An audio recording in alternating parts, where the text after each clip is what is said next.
दोस्तों तासु IAS academy Patna में आपका स्वागत है। चलिए देखते हैं आज ज्योग्राफी क्लास का नया चैप्टर स्टार्ट करते हैं। अपवाह तंत्र। अपवाह तंत्र को देखेंगे। अपवाह तंत्र, चलिए अपवाह तंत्र, ड्रेनेज सिस्टम। अपवाह तंत्र होता क्या है? अपवाह तंत्र कहते किसे हैं? तो अपवाह तंत्र से तात्पर्य है जल धाराओं तथा नदियों द्वारा जल के धरातलीय प्रवाह से। अपवाह तंत्र से तात्पर्य है जल धाराओं तथा नदियों द्वारा जल के धरातलीय प्रवाह से, इसे अपवाह तंत्र कहते हैं। अपवाह तंत्र में अपवाह तंत्र को दो भागों में बांट देते हैं। उत्तरी भारत के अपवाह तंत्र, दक्षिणी भारत के अपवाह तंत्र है। उत्तरी भारत के अपवाह तंत्र में सिंधु नदी तंत्र, गंगा नदी तंत्र, ब्रह्मपुत्र नदी तंत्र है, जिसमें हम लोग देखते हैं सिंधु नदी तंत्र। सिंधु नदी तंत्र के बारे में बात करते हैं। सिंधु नदी तंत्र से पहले हम देख लेते हैं कि भारत में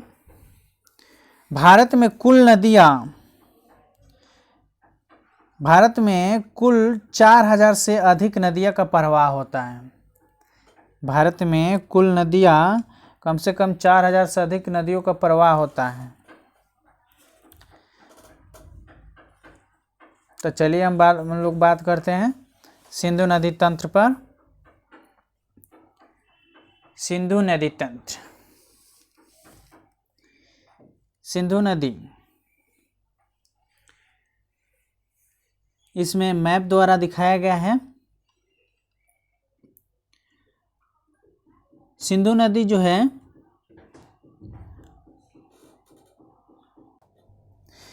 सिंधु नदी मानसरोवर झील से, तिब्बत के मानसरोवर झील से निकलती है। जो भारत के सिंधु नदी तिब्बत के मानसरोवर झील से निकलती है, जो भारत के लद्दाख और जास्कर श्रेणी के बीचों बीच से निकलती है, पाकिस्तान में जाती है और पाकिस्तान में जाकर ये अरब सागर में डेल्टा का निर्माण करती है। सिंधु नदी है जो मानसरोवर झील, जो तिब्बत में पड़ता है, तिब्बत के मानसरोवर झील से निकलकर भारत के लद्दाख और जास्कर के बीचों बीच से जाती है।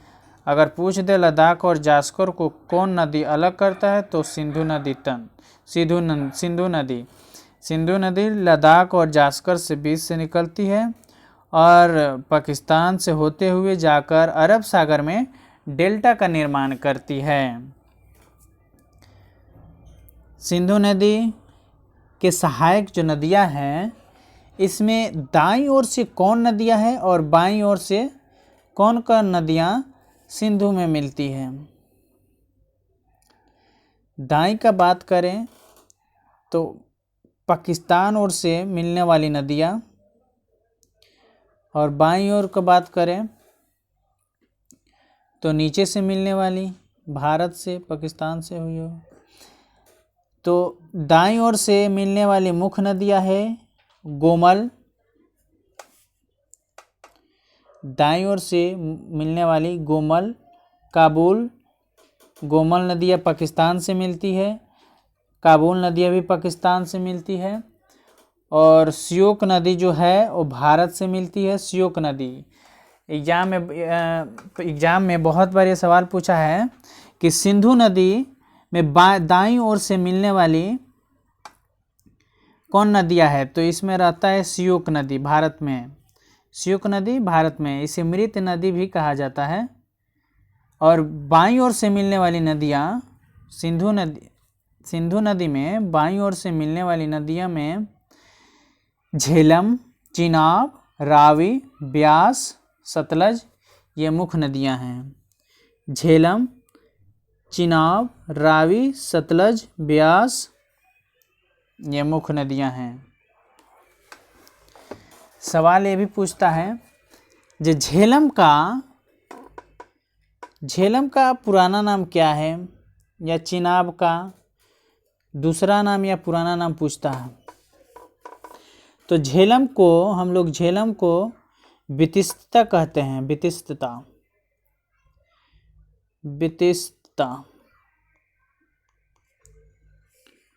झेलम को वितिस्ता, चिनाब को अस्किनी, रावी को परुष्णी और ब्यास को विपाशा, सतलज को शतुद्री कहते हैं। झेलम को वितस्ता, चिनाब को अस्किनी और रावी को परुष्णी और ब्यास को विपाशा, सतलज को शतुद्री कहते हैं। तो चलिए फिर देखते हैं सिंधु नदी। सिंधु नदी जो है इसकी कुल लंबाई कितनी है? सिंधु नदी की कुल लंबाई 2880 किलोमीटर है। सिंधु नदी की कुल लंबाई जो है 2880 किलोमीटर है। सतलज नदी की कुल लंबाई जो बात करते हैं वो 1500 है। सिंधु नदी की कुल लंबाई 2880 किलोमीटर है।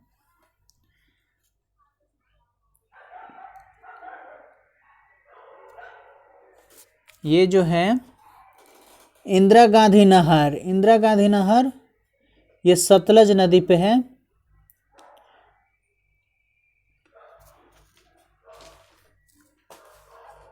चलिए देखते हैं, इसको देख लिए। सिंधु नदी की लंबाई की बात करें तो सिंधु नदी की लंबाई 2880 किलोमीटर, सतलज का बात करें तो 1500 किलोमीटर, रावी का बात करें तो 720 किलोमीटर और ब्यास के बात करें तो 625 किलोमीटर और झेलम 1180 किलोमीटर लंबी है। झेलम 1180 किलोमीटर लंबी है। पंजाब का अर्थ क्या होता है? पंच प्लस आप, माने 5 नदियों का दोआब को पंजाब कहते हैं। 5 नदियों में झेलम, चिनाब, रावी, ब्यास, सतलज। इससे पहले हम लोग देखते हैं सिंधु जल समझौता। सिंधु जल समझौता क्या है? जो भारत और पाकिस्तान के बीच समझौता हुआ है उसे सिंधु जल समझौता कहते हैं। सिंधु नदी में जितनी भी नदियां हैं सिंधु तंत्र में उसे सिंधु जल समझौता के नाम से जानते हैं। इसमें क्या है, 1960 में भारत और पाकिस्तान के बीच जो समझौता हुआ है, 1960 में भारत पाकिस्तान के बीच जो समझौता हुआ है, इसके तहत भारत और सिंध इसकी सहायक नदियां झेलम चिनाब के 20% जल का उपभोग करेगा, जबकि सतलज और रावी के 80% उपयोग करेगा। भारत और पाक के बीच हुए जल समझौते के तहत भारत सिंधु नदी एवं उसकी सहायक नदियों झेलम चिनाब के 20% उपयोग करेगा। तो झेलम चिनाब के 20% पानी का उपयोग भारत करेगा और 80% पानी का उपयोग पाकिस्तान करेगा, जबकि सतलज और रावी के ब्यास का उपयोग भारत 80% उपयोग करेगा और पाकिस्तान सतलज और रावी के नदियों का उपयोग कितना करेगा पानी का? तो 20% करेगा। ये मैप प्रैक्टिस के लिए है। चलिए आगे देखते हैं।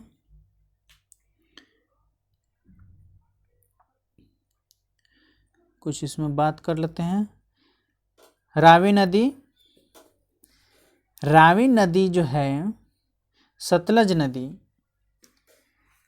नदी का उद्गम तिब्बत के राकसताल झील से है। सतलज नदी है, इसका उद्गम तिब्बत के राकसताल झील से है। और रावी नदी जिसका 720 किलोमीटर लंबी है, इसका उद्गम हिमाचल के कांगड़ा के पास रोहतांग दर्रा से निकलता है, हिमाचल प्रदेश। और झेलम नदी का बात करें तो ये झेलम नदी 1180 किलोमीटर है, इसका उद्गम शेष नाग झील से निकलता है और इसी पे गुलर झील है, पीर पंजाल से निकलता है और गुलर झील में मिल जाता है।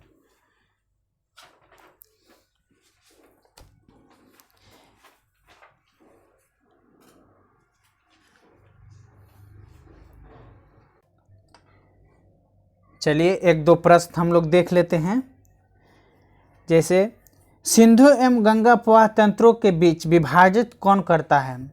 सिंधु एवं गंगा अपवाह तंत्रों के बीच विभाजक कौन करता है? तो इसका आंसर क्या होगा दोस्तों? तो सिंधु और गंगा अपवाह तंत्रों के बीच विभाजक जो करता है वह है अरावली उच्च भूमि। कौन करता है? तो अरावली उच्च भूमि। दूसरा प्रश्न देखते हैं, गंगा नदी का वाटर टावर कहाँ है? गंगा नदी का वाटर टावर किसे कहा जाता है, माने वाटर टावर कौन है? तो गंगा नदी का वाटर टावर नेपाल है। सिंधु नदी, तीसरा क्वेश्चन देखते हैं, सिंधु नदी उत्तर भारत में किस यूटी से गुजरती है, यानी यूनियन टेरिटरी से गुजरती है? तो सिंधु नदी उत्तर भारत में लद्दाख से गुजरती है। सिंधु नदी उत्तर भारत में कहाँ से गुजरती है? तो लद्दाख से गुजरती है। श्रीनगर, नेक्स्ट क्वेश्चन, श्रीनगर किस नदी के किनारे बसा है? श्रीनगर किस नदी के किनारे बसा है? तो झेलम नदी के किनारे बसा है। किस नदी के किनारे बसा है दोस्तों? तो झेलम नदी के किनारे बसा है। सवाल अगर पूछ दे कि श्रीनगर की स्थापना किसने किया था, तो श्रीनगर का स्थापना किसने किया था? तो श्रीनगर का स्थापना अशोक ने किया था। झेलम, नेक्स्ट क्वेश्चन देखते हैं, झेलम नदी किस पर्वत श्रेणी से निकलती है? सवाल पूछ दे कि झेलम नदी किस पर्वत श्रेणी से निकलता है, तो झेलम नदी पीर पंजाल श्रेणी से निकलता है। और इसके अब आगे देखते हैं गंगा नदी तंत्र। गंगा नदी तंत्र को हम लोग देखते हैं। गंगा नदी, तो गंगा नदी का उद्गम स्थल उत्तरकाशी जिले के गोमुख से के निकट गंगोत्री हिमानी से है। यहाँ इसे भागीरथी नदी के नाम से जाना जाता है। और देवप्रयाग में भागीरथी और अलकनंदा मिलकर गंगा का निर्माण करती हैं। और हरिद्वार के बाद गंगा मैदानी क्षेत्रों में प्रवेश करती है। सवाल पूछ देगा कि गंगा मैदानी क्षेत्रों में कहाँ प्रवेश करती है, तो हरिद्वार के बाद। देवप्रयाग, गंगा का निर्माण किससे मिलकर होता है? तो भागीरथी और अलकनंदा के मिलने के निर्माण के बाद गंगा का निर्माण होता है। मिलने से गंगा का निर्माण होता है। तो देखते हैं गंगा क्षेत्र में गंगा नदी तंत्र के बारे में देखते हैं। चलिए, तो बद्रीनाथ से अलकनंदा नदी आती है। और धौली गंगा, बद्रीनाथ से अलकनंदा और धौली गंगा नदी आती है। इसके मिलने से विष्णु प्रयाग का निर्माण होता है। अलकनंदा और धौली गंगा के मिलने से विष्णु प्रयाग का निर्माण होता है। और अलकनंदा फिर आगे आती है और इसमें मंदाकिनी नदी आकर मिलती है। मंदाकिनी नदी अगर मिलती है, अलकनंदा से मंदाकिनी मिलती है, तो नंद प्रयाग बनता है। नंद प्रयाग, फिर अलकनंदा आगे बढ़ती है और इसमें आकर पिंडार नदी मिलती है। पिंडार नदी के मिलने से कर्ण प्रयाग बनता है। फिर अलकनंदा आगे बढ़ती है और इसमें केदारनाथ से मंदाकिनी नदी आकर मिलती है, जिससे रुद्रप्रयाग बनता है। रुद्रप्रयाग। और फिर अलकनंदा आगे बढ़ती है और गंगोत्री से आकर भागीरथी नदी मिलती है। भागीरथी नदी आकर मिलती है तो देवप्रयाग बनता है। ये हो गया 5 प्रयाग। अलकनंदा धौली गंगा के मिलने से विष्णु गंगा, और अलकनंदा नंदाकिनी नदी से मिलने से नंद प्रयाग, और अलकनंदा पिंडार नदी से मिलने से कर्ण प्रयाग, और अलकनंदा और मंदाकिनी नदी से मिलने से रुद्रप्रयाग और अलकनंदा और गंगोत्री नदी यानी भागीरथी नदी से मिलने से देवप्रयाग का निर्माण होता है। यहीं पे गंगा का भी निर्माण होता है। सवाल पूछ दे कि भागीरथी नदी के सहायक नदी कौन है, तो भिलंगना। टिहरी बांध किस नदी पर है, तो भागीरथी नदी पे।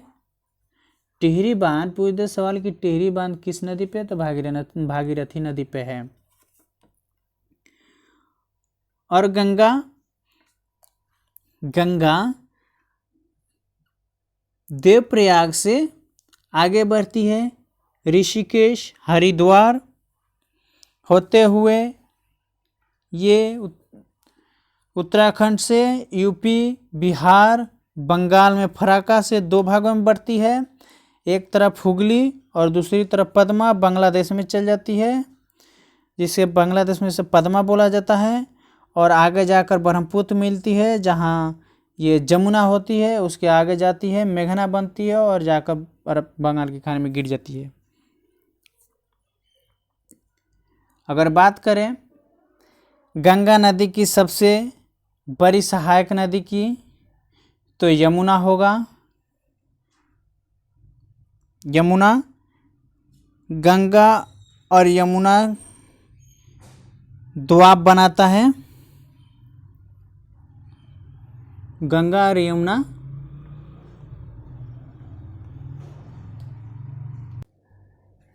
चलिए तो गंगा नदी तंत्र के बारे में गंगा देख लिए। गंगा हिमालय का अपवाह क्षेत्र का सबसे बड़ा नदी तंत्र है, अतः इसका अपवाह क्षेत्र भी सबसे बड़ा है, ये जान लिए। और गंगा नदी तंत्र में हिमालयी और प्रदीपीय दोनों नदी मिलती है। गंगा नदी तंत्र में हिमालयी और प्रदीपीय दोनों नदी मिलती है। और गंगा नदी का उद्गम उत्तराखंड में गंगोत्री हिमनद से हुआ है। गंगा देवप्रयाग से भागीरथी और अलकनंदा से मिलकर बनती है। गंगा में कुल 5 राज्यों से होकर गुजरती है। गंगा कुल कितने राज्यों से होकर गुजरती है, तो गंगा कुल 5 राज्यों से होकर गुजरती है। 5 राज्यों से होकर गुजरती है, जिसमें कौन कौन राज्य है वो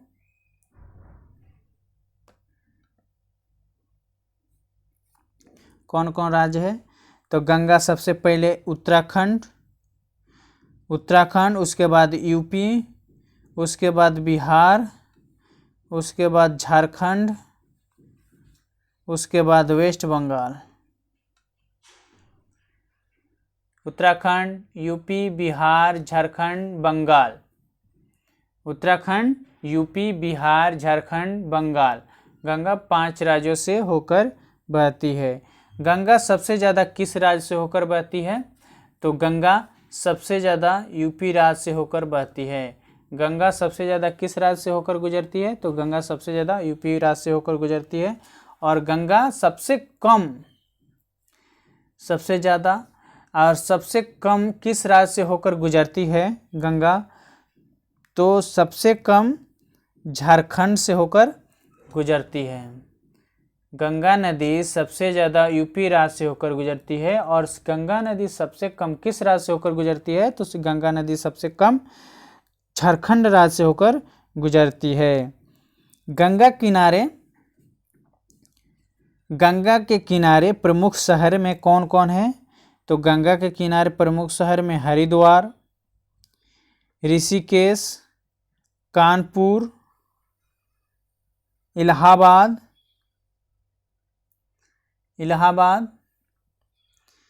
प्रयागराज,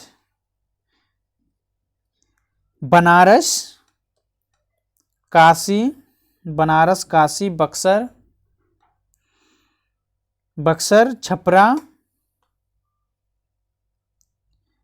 छपरा यानी सारण, आरा, पटना, बख्तियारपुर,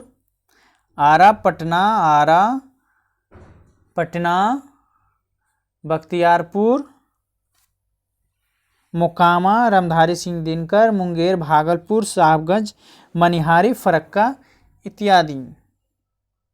इतना है, जिससे गंगा के किनारे प्रमुख शहर, ये प्रमुख शहर हैं।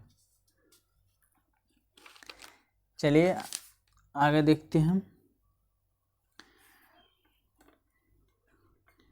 गंगा, मैदानी क्षेत्र में गंगा एवं सहायक नदियां। तो गंगा की कुल लंबाई कितनी है? तो गंगा की कुल लंबाई 2525 किलोमीटर है। गंगा की कुल लंबाई कितनी है? तो गंगा की कुल लंबाई 2525 किलोमीटर है। और बीपीएससी में सवाल बहुत बार पूछा है कि बिहार में गंगा की कितनी लंबाई है? तो बिहार में गंगा की लंबाई 445 किलोमीटर है। और बिहार में गंगा की लंबाई सबसे ज़्यादा किस जिला में है? तो भागलपुर में है, 102.4 किलोमीटर। बिहार में गंगा की सबसे ज़्यादा लंबाई भागलपुर में है, 102.4 किलोमीटर। बिहार में गंगा की सबसे कम लंबाई तो लखीसराय में है, लखीसराय में है। बिहार में गंगा की, पटना में गंगा की लंबाई कितनी है? तो पटना में अगर बात करें तो पटना में 99 किलोमीटर है, 99 किलोमीटर है। अगर बात करें कि गंगा बिहार के कितने जिलों से सीमा बनाती है, तो गंगा बिहार में कुल 12 जिलों से सीमा बनाती है। चलिए देखते हैं आगे। गंगा की बाईं तरफ से सहायक नदियाँ, गंगा की बाईं तरफ से सहायक नदियाँ में गोमती, घाघरा, गंडक, कोसी। और दाईं तरफ से सहायक नदियाँ में यमुना, सोन, टूंस इत्यादि नदियाँ हैं। गंगा जब पश्चिम बंगाल में पहुँचती है तो प्रमुख विद्याओं में बह जाती हैं। नदी, मुख्य नदी बांग्लादेश में चली जाती है, वहाँ पद्मा कहलाती है और बाद में मेघना के नाम से भी जानी जाती है। बंगाल की खाड़ी में जाकर डेल्टा बनाती है, गिर जाती है। ये है, देखिए मैप में, ये गंगा है, ये यमुना है सबसे बड़ी सहायक नदी। यमुना में की सहायक नदियाँ में आ जाती है बनास, चंबल, छेपरा, सिंध, बेतवा, केन और आके इलाहाबाद में मिलती है। और रामगंगा, गंगा की सहायक नदी रामगंगा।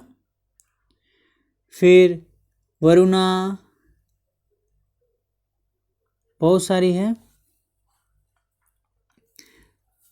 जिसमें बिहार में बात करें तो सोन, गंडक, गंडक, बूढ़ी गंडक, कोसी, बलान, महानंदा, ब्रह्मपुत्र आ गया।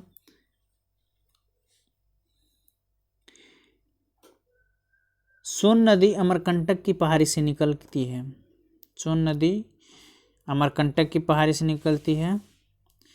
ये ब्रह्मपुत्र नदी है, ब्रह्मपुत्र नदी।